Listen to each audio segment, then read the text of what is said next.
اور وہ بھی سوچ رہے ہوتے ہیں، دیکھ رہے ہوتے ہیں، آبزرو کر رہے ہوتے ہیں. تو یہ تو ہے جیل کے اندر کی صورتحال. اب شعیب شاہین صاحب نے ایک درخواست دی الیکشن کمیشن کو، اور الیکشن کمیشن کو انہوں نے درخواست دی. انہوں نے کہا جی آپ کی ذمہ داری ہے کہ free and fair election, chief election commissioner صاحب، تو ہمیں آپ احکامات جاری کریں کہ ہم اپنے قائد کے ساتھ، پارٹی ہیڈ کے ساتھ رابطہ کر سکیں، عمران خان صاحب کے ساتھ جب چاہیں ملاقاتیں کر سکیں، کیونکہ الیکشن فائنل ہو رہا ہے اور ہمیں ضرورت ہے. تو انہوں نے کہا جی میں کیوں اس بارے میں کروں. انہوں نے کہا جی آپ نے ہی کرنا ہے کیونکہ آپ کی ذمہ داری ہے الیکشن کمیشن کو الیکشن کو فری اینڈ فیئر کرانا. تو بہرحال اس پہ ابھی تک کوئی حکم صادر نہیں ہوا. تو ایک اور بھی آج مقدمہ ہوگا جی، آج نئے دن کے آغاز سے سائفر کا مقدمہ. میں نے آپ کو بتایا کہ سائفر کا ٹرائل ابھی رکا ہوا ہے اور 6 گواہان میں سے کسی کا بھی اسٹیٹمنٹ ابھی تک ریکارڈ نہیں ہو سکا تھا، اور اس کی وجہ یہ ہے کہ بہت ساری چیزیں آ رہی ہیں، اور سائفر اگر چلے گا تو اوپن کورٹ میں چلے گا، نہیں چلے گا تو پھر نہیں چلے گا.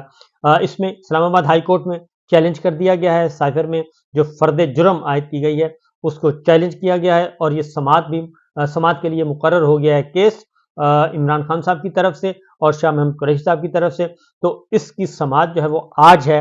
میاں گل حسن اورنگزیب کریں گے اور اس کو دیکھیں گے، اور اس میں یہ استدعا کی گئی ہے کہ فرد جرم بالکل خلاف قانون، خلاف آئین یہ کیا گیا ہے اور اس کو فارغ کریں. اس میں عمران خان صاحب کی طرف سے بیرسٹر سلمان صفدر ہیں اور سکندر ذوالقرنین ہیں، اور ادھر سے بیرسٹر تیمور آئیں گے شاہ محمود قریشی صاحب کی طرف سے.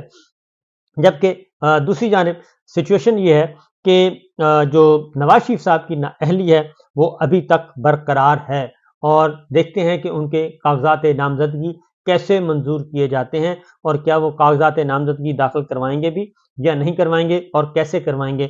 ایک اور بات بھی بتا دوں کہ جو کاغذات نامزدگی میاں عباد فاروق کا آپ کو بتا دوں کہ ان کے بیٹے کی ڈیتھ ہوئی تھی، معصوم کم سن بچے کی جو کہ ذہنی توازن کھو بیٹھا تھا. ان کی حراست کے دوران ڈیتھ ہوئی، اور انہوں نے بھی ان کے گھر بھی ریڈ کیا گیا ہے، ان کے گھر میں چھاپے مارے جا رہے ہیں. اسی طریقے سے پاکستان تحریک انصاف کے مختلف جو امیدوار ہیں جو کاغذات نامزدگی لے کے اور نامینیشن پیپر داخل کروانا چاہتے ہیں الیکشن لڑنے کے لیے، ان کے گھروں کی لسٹیں بن چکی ہیں اور ان کے گھروں پہ چھاپے مارے جا رہے ہیں تاکہ وہ نہ ہی نامینیشن پیپر لے سکیں اور نہ ہی واپس جمع کروا سکیں. یہ ہو رہا ہے، اور اس کی وجہ بڑی کلیئر ہے کہ گراؤنڈ پہ یہ سب کا سب ان کا ستیہ ناش ہو چکا ہے. بیرسٹر گوہر کی طرف سے بھی یہ اسٹیٹمنٹ آ چکا ہے، اور میری قانونی ماہرین سے جو بات ہوئی انہوں نے کہا جی کہ دیکھتے ہیں کہ اب کیا سچویشن ہوتی ہے، کیونکہ نواز شریف صاحب جو ہیں وہ بدستور ڈسکوالیفائی ہیں، اور اگر ان کے کاغذات نامزدگی جمع کروائے گئے اور اس پہ اعتراض پاکستان تحریک انصاف نے کرنا ہے. بیرسٹر گوہر نے کہہ دیا ہے کہ ہم ان کے پیپرز پہ اعتراضات فائل کریں گے کیونکہ ہماری نظر میں، سپریم کورٹ کے فیصلے کی نظر میں وہ ڈسکوالیفائی ہیں اور وہ الیکشن نہیں لڑ سکتے. اسی طریقے سے توہین الیکشن کمیشن کیس میں بھی عمران خان اور فواد چودھری پر جو فرد جرم عائد ہونی تھی وہ معاملہ بھی مؤخر ہو گیا ہے، اور فی الوقت فرد جرم عائد نہیں کی جا سکی، اور یہ جیل میں عائد کی جانی تھی. جی اڈیالہ جیل میں توہین الیکشن کمیشن کی سماعت ہوئی، اور کمیشن کے سربراہ 4 رکنی کمیشن گیا تھا جی، اس کے علاوہ ان کے پاس کوئی کام ہی نہیں ہے. ان کو یہی کام رہ گیا، باقی اور تو کوئی نہیں ہے کہ پورے ملک میں الیکشن اس پہ تو الزامات کی سنگین الزامات عائد ہو رہے ہیں الیکشن کمیشن پہ، چیف الیکشن کمیشن پہ، ان کے ارکان پہ، لیکن وہ صاف شفاف الیکشن کے بجائے اڈیالہ جیل پہنچے ہوتے ہیں ہر دوسرے دن. عمران خان اور فواد چودھری پر فرد جرم تھی 27 دسمبر تک ملتوی کر دی گئی ہے. شعیب شاہین صاحب نے جو باہر نکل کے گفتگو کی، انہوں نے کہا کہ جی بغیر جیل ٹرائل کا حکم دیا گیا ہے، کس قاعدے اور قانون کے تحت کیا گیا ہے، کیونکہ جیل ٹرائل ہو رہا ہے وہ بھی، اور اس پہ ابھی تک کسی قسم کا کوئی ہمیں آرڈر موصول نہیں ہوا. تو جب آرڈر موصول نہیں ہوا تو اس پہ جیل ٹرائل کیسے ہو سکتا ہے. تو لیکن الیکشن کمیشن، انتظامیہ اور عدالتوں کی ذمہ داری ہے کہ سب کے ساتھ یکساں سلوک ہو. یکساں سلوک تو ہمیں نظر ہی آ رہا ہے کہ جس طرح کا ہو رہا ہے. لہٰذا فواد چودھری صاحب کی طرف سے یہ درخواست دی گئی ہے کہ جناب آپ اوپن ٹرائل کریں. فیصل چودھری نے درخواست دی ہے الیکشن کمیشن میں کہ اس کا اوپن ٹرائل کیا جائے، یہ جیل ٹرائل کا کیس نہیں بنتا، کیونکہ عمران خان صاحب کا تو چلیں ٹھیک ہے جی، آپ ان کو تو وی آئی پی ٹریٹمنٹ کر رہے ہیں، ہر اعتبار سے ان کو دیوار سے لگانے کی کوشش کر رہے ہیں، لیکن فواد چودھری صاحب کا کیا قصور ہے، ان کو تو آپ اوپن کورٹ میں لے کے آئیں، اوپن ٹرائل دیں. تو یہ بھی ایک سلسلہ چل نکلا ہے. جبکہ دیگر خبروں میں جی آج کا دن کافی امپورٹنٹ ہے، اور اس میں حلقہ بندیاں جو ہے، معاملہ حلقہ بندیوں کا ہے. حلقہ بندیاں بدستور چیلنج ہوئی ہیں اور یہ ایک بہت بڑا مسئلہ بن چکا ہے کہ حلقہ بندیاں چیلنج ہو چکی ہیں اور ان پہ سپریم کورٹ کا ایک فل بینچ جو ہے وہ آرٹیکل 199 کے تحت جو ہے اس کو تقریباً اس کو معطل کر چکا ہے. آئین کا آرٹیکل 199 سپریم کورٹ کا فل بینچ معطل کر چکا ہے. کیا وہ یہ کام کر سکتا ہے؟ کیا سپریم کورٹ کے پاس یہ اختیار ہے کہ وہ آئین کا کوئی آرٹیکل ہی معطل کر دے؟ کیونکہ آرٹیکل 199 کے تحت ہی ہائی کورٹ میں براہ راست لوگ رجوع کر رہے ہیں اور وہ بھی صاف شفاف الیکشن کے لیے، کیونکہ اگر حلقہ بندیاں ہی غلط ہیں تو صاف شفاف الیکشن کیسے ہوں گے؟